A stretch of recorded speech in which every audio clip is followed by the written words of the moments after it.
The Toyota Prius has been made popular by celebrities, socialites and politicians. For those that want to seem to be caring about the environment, hugging bunnies and trees along the way. It's not really that efficient as statistics have shown. A little bit of research shows that it's actually a little more harmful to produce the Toyota Prius than what it is to actually run it. So then why do you buy it? Well, firstly, it's a little more greener wherever you use it. Its carbon footprint is reduced in urban centres. Then there's the fuel economy and the fuel savings of the Toyota Prius. And that's what we're going to test. We're going to hop in this one and take a bit of a road trip and drive it until it stops. Right, so we've hit the open road and we've got about 870 odd kilometers to go to where we want to be, which is Port Shepstone. Now, the Prius is no more difficult to drive than a regular car. In fact, it's actually easier to drive. It's very smooth, it's actually quite comfortable so far, and very, very quiet. What you do need to modify a little bit is your driving style if you want to get the most out of it. You need to be very gentle with your acceleration and deceleration, constant throttle inputs and not too much throttle either. You really do need to predict what's happening in front of you in order to get the most out of it. Now we've filled things up and we've left the garage and hit the national highway, and we're doing a national speed limit of 120 kilometers an hour. It says that we've got, well, just about 870 kilometers to go on the range, which is good news, but it was a little higher straight after we filled up. So that number's starting to tumble quite high, and that's because at 120 kilometers an hour, both the petrol motor and the electric motor are working together. If we had to drop the speed or hit a little bit of a downhill, then it would run on electric power only. Of course, the uphills mean that it's going to run more on the petrol motor, and that's going to bump our fuel economy up.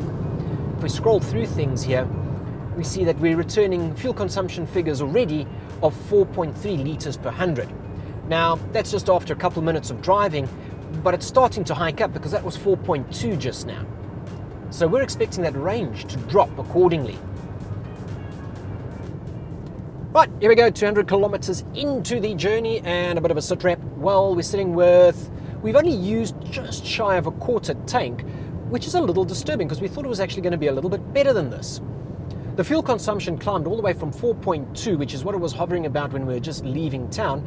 It's climbed all the way to 5 litres per 100. We've got the vehicle in eco mode, but we're not driving it overly economical. And I'll tell you what, I'm actually quite impressed with the aerodynamics of this car. It is wonderfully, wonderfully quiet inside here. There's only the slightest little rumble from the tires and the faintest little bit of wind noise over the mirrors. Other than that, it is super quiet in here. Then you know that wind shear effect that you get when a truck passes you or you go past a truck, that buffering that sort of blows you off course? You don't really get it in this. There's a slight little tug on the wheel, but the car doesn't track. It's not wavering around all over. It slices through the air beautifully. I'm actually really impressed with it. Now, the exterior styling is a massive improvement over the old Prius. The new one, though, is a mishmash of styles. It's really pulled and tweaked in the front, but it's got that signature Toyota sort of design DNA. The back end looks considerably better. It's actually quite nice. All right, here we are at the 400 kilometer mark in our journey. And so far, things are pretty good.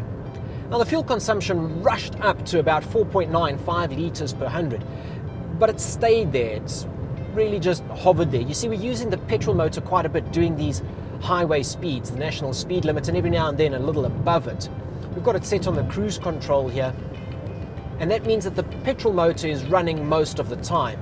It's only when you get to some of the downhills where gravity takes over that it starts running on the electric motor, or actually starts even charging the batteries. Now, it's not bad, but it's certainly not what the manufacturer claims of sub 4 litres per 100. Oddly enough, the Prius is a little backwards in that way because you're going to get the great fuel consumption in and about town, not on the open road. See, the motor's a little bit wheezy, 90 kilowatts, 128 newton meters, which means that it does struggle a little bit with some of the uphills. It's really not that sprightly when it comes to overtaking, but treat it for the vehicle that it is, and I'll tell you what, a splendid drive. It's nicely trimmed as well, the interior. Lovely leather trim as standard, leather seats. I've got lumbar support as the driver, They're heated. We've got dual zone climate control. It's all very, very civil. It's not high-end luxury, but it's very nicely trimmed. And the interior is styled a little differently. I don't want to say that it's futuristic, but it is a little more modern and a little different. I mean, we've got this very Toyota sort of center dash binnacle here, and I've never been a fan of those.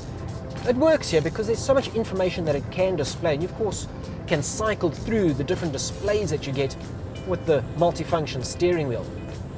The infotainment system is the new system that is fitted to many of the Toyota offerings, so you're going to find it in the Hilux and the Fortuner and the likes. And while it's a good system and touch screen, finding the buttons can be a little tricky, and yeah, it's lacking a little bit in functionality, so I don't want to say that Toyota's leading the way there. They're just sort of on par.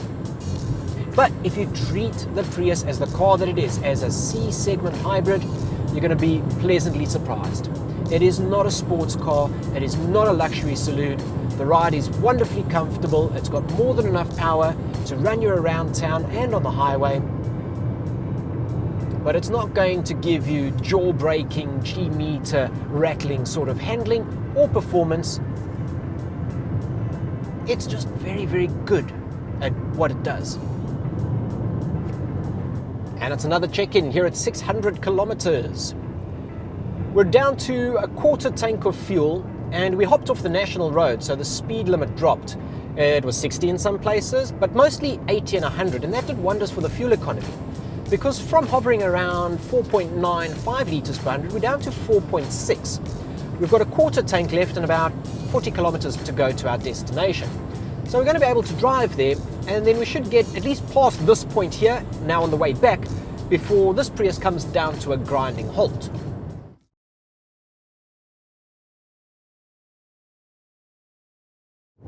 How is this happening?